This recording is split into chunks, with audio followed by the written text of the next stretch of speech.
Maybe nataka kuwashukuru watu wa... Mimi naitwa John Gatu, mimi ndiye mwandishi katika board ya The National Association of Christian Chaplains. Tumekuwa hapa kwa siku 3 katika mkutano wa chaplains. Chaplains ni viongozi wa kidini wanaofanya huduma katika vyuo tofauti vya nchi, mashule, mahospitali, kwa jeshi, kwa polisi na kwingineko.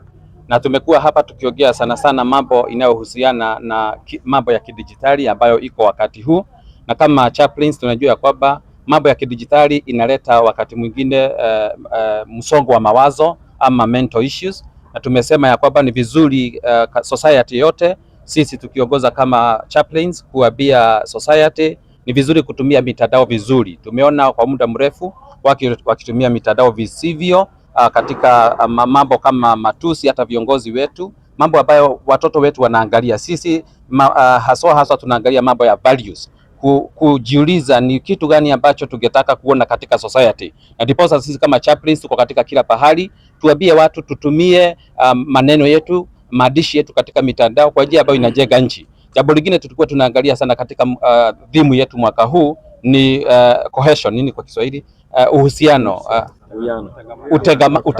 utagamano katika jamii, na tumesema ya kwamba ni vizuri kuanzia sasa kuendelea mbele, sababu tumeongea hata mambo ya mwaka ujao wa 2027. Ni vizuri nchi tufikirie sana mambo ya utagamano, tuongee, tufanye mambo ambayo inaleta jamii pamoja. Tunaweza kuwa na misimamo isiyo sababa ya kisiasa, lakini tukumbuke ya kwamba sisi ni jamii moja. Nchi hii kile kitatuwezesha kuendelea mbele ni kuwa na misimamo ambayo inaleta jamii pamoja, kuangalia mambo mazuri ya kitamaduni ambazo ni njema, values katika society, ili tukae katika nchi ambayo ni nzuri. Jambo lingine pia tumesema ni ya kwamba ni vizuri sisi sote tujue ya kwamba katika jamii hii kuna mambo mengi sana ambayo inaharibu maisha ya binadamu. Haswa tunaishi wakati ambapo kuna mambo mengi, madawa ya kulevya na mambo mengine, na sisi kama chaplains tunaingilia na mambo haya kila siku. Maana sisi hatuhubiri sana kama katika makanisa na misikiti. Sisi tuko katika jamii na tunaingilia na watu ambao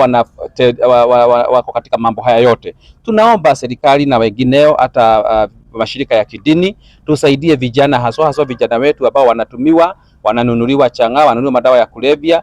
Baada ya haya mambo yote wanaachwa wameharibika katika maisha yao. Tusaidie kuambia hata viongozi wetu ni vizuri tujenge taifa kuanzia watoto wetu, na ili watoto ambao wanakuja baadaye tuwe na viongozi wa kesho. Jambo la mwisho ningetaka kusema ni ya kwamba tuko na curriculum, msimu wa masomo, mtaala mpya wa kimasomo, na tumekuwa na wakati wa kuangalia hata ule, na tumeweza kuona ya kwamba mtaala ambao ulipita wa 844 ulikuwa mtaala ambao unatengeneza failures na a very few people, yani watu ambao wameanguka wengi na wachache ambao wanaona kama wamepita kwenda university na college. Na tulipokuwa tukijadiliana tukaona ya kwamba mtaala ulio mpya wa CBE ni mtaala mzuri sana, kwa sababu kila mtoto akitoka shule anatoka akijua kuna kitu naweza kufanya. Kwa hivyo sisi kama chaplains tumetoka tukisema ya kwamba huu mtaala ni mzuri, na tunasema ya kwamba watoto wetu wote wako na potential, wako na ability, there is no failure. Yule ambaye hawezi kuwa engineer anaweza kuwa mwendeshaji mashua hapa baharini na mambo kama hayo. Kwa hivyo hayo ni machache yale tumesema, na tukasema ya kwamba tungeomba serikali yetu isimame na hii idara ya chaplains, kwa sababu tumekuwa katika kitu kimoja, tumeona katika idara zote, polisi, mahospitali na kwingineko, chaplains wanalipwa na pesa ya serikali ili wafanye kazi.